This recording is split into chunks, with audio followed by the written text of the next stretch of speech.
Бул жакта болсо мастер-класс көрсөтүп жатат окшойт.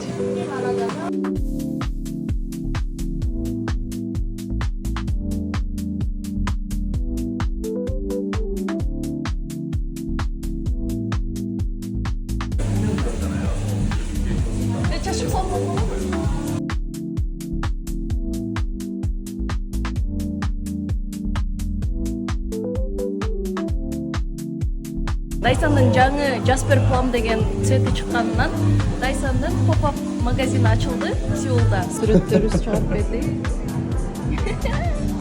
Лотереядан утуп алып, бизге ушундай кремдерди берди Дайсандын.